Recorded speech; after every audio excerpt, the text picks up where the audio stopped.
Now, some other things I'd like to talk about is what type of pedal to use and how you place it on the floor and all of that sort of thing, because that might seem fairly trivial, but those things can actually make a big difference, especially if you got to play for a long time. If you have to play 4 or 5 hours, 6 hours, something like that, things like this will really build up on your body over time if you don't address them.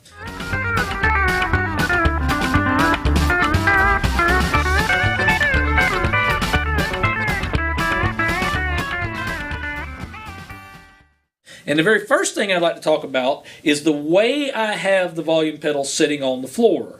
Now you'll notice I don't have the pedal real straight so that my foot has to go like this. It's tilted off to the side a little bit.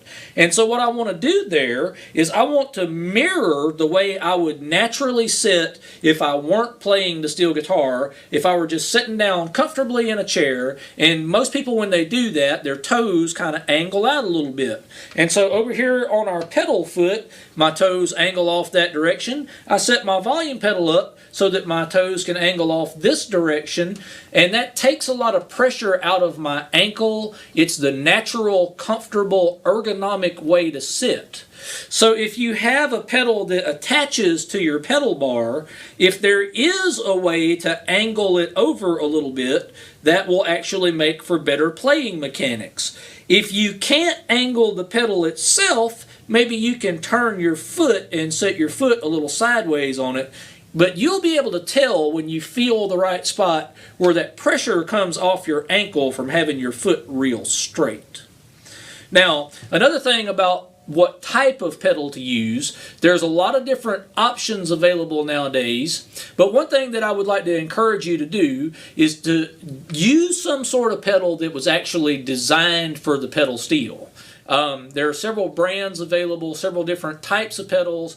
There's pedals that use old-style volume potentiometers. That's actually what I like, and I'll explain some of that later on. There are the newer pedals that are electronic. They use either a laser beam or some sort of photo reader to change the voltage, to regulate the volume. But the main thing is, get one that was actually made for the pedal steel. If you get a pedal that has a potentiometer in it, make sure it's a 500K pot. The 250K pots sound mushy and muddy for pedal steel. So some people, I'm kind of tall, taller than some folks, so I use a pedal that is low profile. It's not very tall, and it doesn't have a giant range of motion.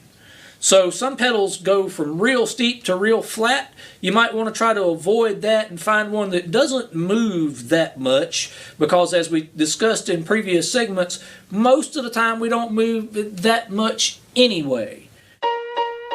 See the equipment our pros use at the best prices anywhere online. Support small business and save.